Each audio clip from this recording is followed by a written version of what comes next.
You're listening to Women Leading Prevention Science, where we host candid conversations with some of the most accomplished women in the prevention science field. Each episode features a conversation with two female researchers who will discuss the public health problems they're trying to solve through their work and tell the stories of their journeys into the field. I'm Sarah Haregrove, a public health analyst. You're listening to Women Leading Prevention Science, where we host candid conversations with some of the most accomplished women in the prevention science field.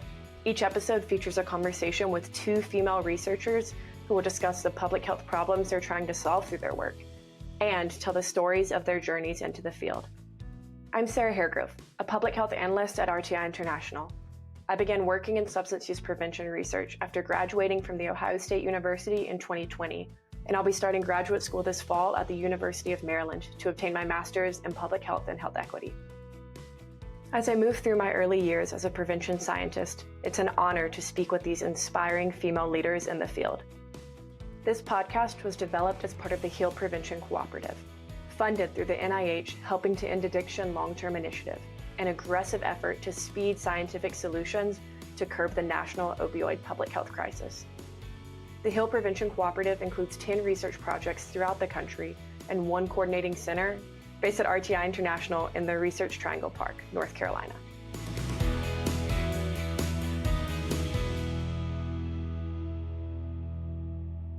Today, I'll be talking with Dr. Amy Yule, Director of Adolescent Psychiatry at the Boston Medical Center, and Dr. Jessica Kantz, Senior Research Public Health Analyst at RTI International. Both of these researchers have balanced demanding careers with family life. Amy has 2 young children, and Jessica has a teenage son.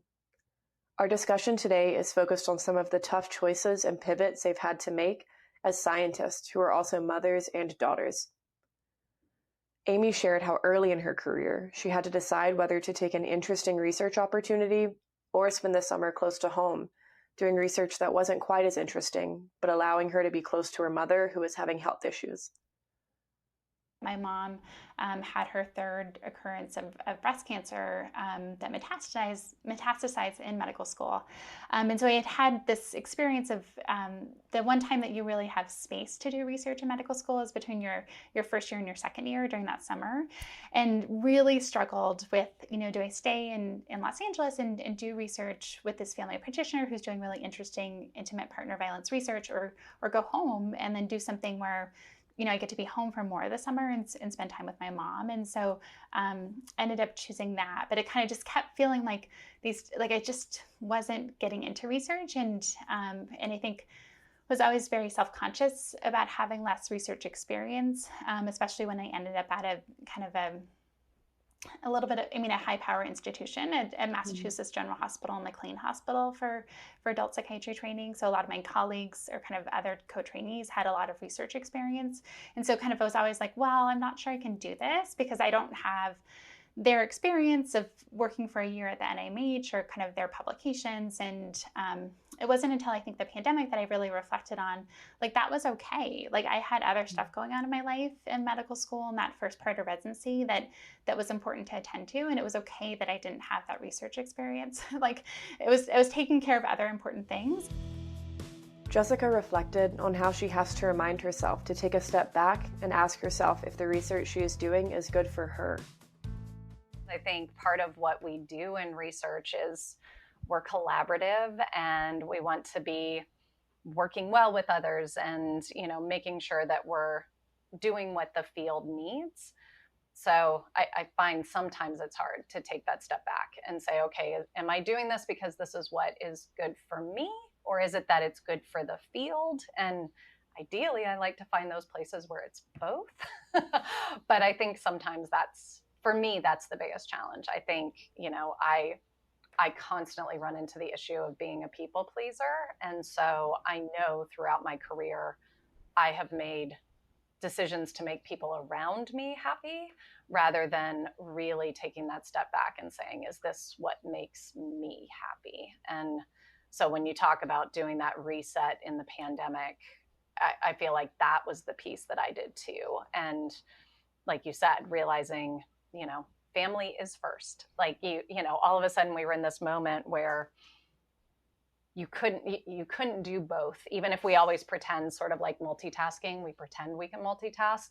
I feel like we pretend like we can do all the family stuff and all the work stuff at the same time. And I feel like the pandemic forced us in a way to choose. Like either you are going to be all in with work and potentially sacrifice your family's well-being, or you're really going to say, you know what, family well-being comes first, and what I can accomplish in my work, I will absolutely do. But at the end of the day, if it's work on this paper or make sure my kid is doing okay under this incredibly stressful time, I'm going to choose my kid. Amy and Jessica both reflected on how important it is to pursue research that is meaningful and the right fit for the stage of their careers, including balancing work with their personal life. Well, I think that one thing I can really relate to is just really following kind of what you're interested in, and kind of, you know, always evaluating, like, is this the best fit for me at this time? And that kind of can make it hard to plan 10 or 20 years ahead. It's just really, and I think I found that more fulfilling. So, I mean, it's a little nerve-wracking to kind of be like, well, I'm just taking this one step at a time. But it also has helped me to stay really true to what do I love doing and what's most important to me. I think that issue of kind of how do you stay true to yourself and then like what other people need. I do feel like that's a big issue now at this stage of the pandemic, in terms of kind of just so many kind of positions unfilled or just tremendous need. And it's like kind of, you know, what does RTI need from you as an organization? You know, what does Boston University School of Medicine need from me? Like, what does my chair need? And trying to navigate wanting to be a good team player and support the institution, and thinking about kind of what aligns with me, you know, being kind of productive and fulfilled so that I stayed in the institution. Because I don't want to kind of make a choice where I do something that that isn't aligned with kind of what's a good fit for me, and then end up getting really burnt out and be so unhappy that I leave academia. And I guess one thing I always try to think to myself about is I have to be kind of like honest about my bandwidth, because if I get too overwhelmed and too stressed out, then I'm just going to want to quit. And like, that doesn't help anyone. And I mean, it's interesting because I've had during the pandemic a couple of mentors who are like, Amy, you cannot quit. Like you have an obligation to the field, like, you know, with your skill set, and like you need to continue. And I'm like, well, that's a lot of pressure, but I do feel like you know, a lot has been invested in me in terms of kind of training and mentorship, and I want to give that back. But I have to be mindful of, if I get totally overwhelmed and burnt out, then I'll quit, and that's not going to help anyone. Absolutely. And I think that's the point that I try to remind myself of. It's, you know, of course, as they say, that airplane analogy, you have to put your mask on first. And so, yeah, I always end up having like Post-its and mantras all over my office. And that's definitely one of them, of put your mask on first, because yeah, it's so easy to forget that.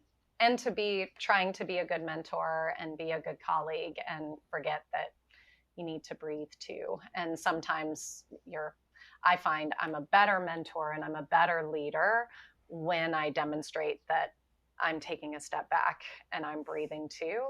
Because I think, like you said, Amy, you know, if you look around and all of your mentors are highly productive and don't seem like they ever need to sleep and are publishing like crazy and getting all these great awards, it puts pressure on you to say, well, am I supposed to be that too? And so I think we don't change that culture until we say, you don't have to do that. You're allowed to breathe. Amy shared how important it has been to have mentors that have shared their stories of balancing career and family. And Jessica pointed out that peer mentors are just as important as senior mentors in helping to navigate that balance. I mean, I feel really grateful that some of the kind of senior female mentors who I have shared with me their own personal experiences of kind of kids in crisis, or kind of choices they had to make, or kind of how they balance their time. But it was really having those conversations and getting that guidance that has helped me to kind of navigate that tension. I think the female mentors who have helped me to stay in the field. So, because they have just at these really crucial times been like, no, Amy, I don't work on the weekends. Like before grants do, I do often work on the weekends, but at kind of other times, I don't, and I'm with my family, and like that's really important, protected time, and so kind of getting their guidance and hearing their stories on how they navigated this has been really important for me. Yeah, and I think like you were saying earlier, thinking about mentoring as also that co-mentoring and that peer level mentoring, that often we're thinking about, okay, who is it senior that I can look to, and how do I work with more early career people? But the importance of having those co-mentoring peer spaces where we need to be looking, horizontal as well, of who can be helping us to work through things. And somebody might be at the same level, or like you said, in the same cohort, but maybe they have figured out a hack that's different than yours, and can help you through those spaces. And for me, I've realized, as we've been talking, we all have different stops and starts and different places in the journey, and it's like, okay, well then that means colleagues of mine who were in graduate school around the same time I am, they might be in a push mode while I'm in a step back. And so I can learn from them and vice versa. And so I've really made a much stronger effort to make sure that I'm seeking out those peer mentors as well. I don't feel like we give enough credit to those relationships in terms of professional growth. I think we think about them a lot in terms of the emotional support, but really thinking about it in that instrumental support and being able to help us to figure out work-life balance. It's not just your friends who you complain to when things are hard. It's actually getting that advice too. The COVID-19 pandemic impacted just about everyone in both their career and personal lives. The pandemic forced Amy and Jessica to juggle home and their research in ways they had not had to do before. They reflected on the difficulties of working from home while having children in remote learning situations. Here's what Amy had to say. Once I got a career development award, really had the protected time you need to do research, and then kind of was on I think more in line in terms of my deliverables, in terms of papers or publications per year and productivity, and kind of got used to being on that trajectory. And then the pandemic hit, and I have 2 school-age children. So one who at the beginning of the pandemic was 4, and the other was 8. And they really struggled during the pandemic, and basically disengaged in school, particularly the older one, and so had to spend a ton of effort advocating for him and kind of trying to find alternative kind of options, and they ended up being remote for over a year, full-time remote, so 0 in-person learning. And so I was trying to balance kind of mentoring people, getting research done, doing homeschooling basically for a 3rd-year-old, doing homeschooling for a 3rd grader since he couldn't engage at all in synchronous learning over Zoom, and then kind of also trying to find an alternative educational placement for him, because it was clear that they, it was getting feedback from the school about putting in positive behavioral rewards. And it was like I've told you that I'm a child psychiatrist. I am like a faculty member at one of the leading hospitals in the area as a child psychiatrist. I understand this concept. And so it just was really stressful. And I had a lot of, it was my family, and they were the priority. And so, I was okay with kind of putting them first, but also just in the back of my mind, just had all this kind of guilt about not being productive enough, not getting enough done, feeling like I wasn't a good mentor, kind of doing stuff really late at night, not sleeping enough, not taking care of myself enough. And fortunately had really supportive mentorship. And one of them, was just like, Dr. Christina Borbo is really like, Amy, it's not a linear progression. Like, you have times in your career where you're more productive and times in your career where you're less productive, and that's okay. So I'm still a little bit self-conscious about this. Because when you go to submit grants, it still is, there isn't a lot of acknowledgement of the pandemic. And so, the only feedback I got in submitting kind of a loan repayment application was you weren't productive enough. Like if they were concerned about your productivity during 2020. That's, that was the only weakness in your application. And it was like, who reviewed these applications? Okay, like there's not a lot I can do about that. Like what were they doing in 2020?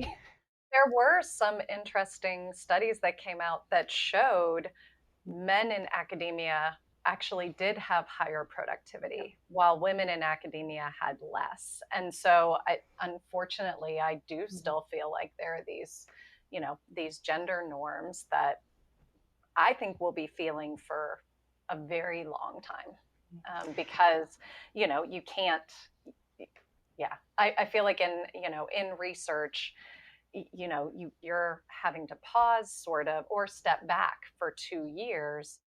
That impacts your pipeline for the next decade potentially. And yeah, it's hard. During the pandemic, Amy sometimes found it challenging to concentrate and be productive while working from home with her children. While Jessica, being a full-time telecommuter even before COVID, felt the pandemic created more connections with her coworkers. Like sometimes when our kids would like pop up on Zoom calls and stuff, and I'm like, well, they are very cute children, but like they're like, I need to concentrate to write or to write a grant or write a paper, and it's impossible to concentrate. So just it's been really hard. But I think having Dr. Borba talk to me about it's not a linear trajectory kind of really made me think about kind of earlier on in my career when I also had this kind of gap in productivity, that kind of reflect a little bit more on that, and I think kind of accept that more and kind of just think about that time in a different way. Wow. Yeah, I still remember when I was faculty, I used to always tell the grad students, it's a marathon, not a sprint. And I feel like that's my mantra. It's like, okay, when you run a marathon, yes, ideally you have a regular pace, but in all honesty, when it's hilly, you tend to slow down. And so we need to recognize that like the goal is to just keep moving, and you don't have to, you don't always have to be at 100% in order to be successful, but it's hard. I can give that advice to others. It's very hard for me to take my own advice on how to take care of myself. I honestly, Amy, I don't know how prevention scientists with younger children have made it through these past 2 years. I am impressed that you were able to get up and shower in the morning, let alone have any productivity with 2 small children. That's a lot. My son is in middle school, so he was, in 6th grade when the pandemic hit, and he was pretty independent, and it still was disruptive. It was still like, okay, yes, you can sort of make your own lunch, but I probably should pay attention. And you don't want your kid, sitting downstairs by themselves for 6 hours when, like you, it's like, okay, well, I'm an expert in adolescent health. I know what my adolescent needs right now is more connection. So I feel like I need to be giving him more. But he was able to do school on his own. And, yes, he interrupted meetings, but it was often because I invited him and I said, okay, Sarah and I are meeting. It's okay. You can pop in and say hi. Come say hey. But I mean, for me, it was almost, it felt more of a positive because I'm a telecommuter. And so all of a sudden everybody else was too. And I feel like it created more connection for me because all of a sudden, people were used to being in in-person meetings, and then I would be the floating Zoom screen in the meeting. It's interesting because the pandemic kind of created more virtual options. And so, at different times, or so we ended up kind of having to find a different school placement that's actually quite far away. But and we fortunately have transportation. But to kind of support my son attending there, kind of in early September, like I went and worked remotely. So I was at this like public library in New Hampshire, sitting outside. But like nobody knew that like I wasn't in Somerville, I was in southern New Hampshire, and because you had these kind of virtual options, so the pandemic kind of made that possible, but then also completely upended our life in that we kind of had to do all this other stuff. So I feel conflicted about, I really appreciate having a little more flexibility, but then I've needed more flexibility because of the consequences of the pandemic. Thank you both for taking the time to speak with me today. And thank you to our listeners for joining us for Women Leading Prevention Science. We hope you enjoyed this episode and that you'll continue to join us as we host candid conversations with some of the most accomplished women in the prevention science field. We hope you'll share this podcast with your prevention science colleagues and with any young women you know that may be interested in pursuing a career in science. For more information on the HEAL Prevention Initiative, please visit heal.nih.gov.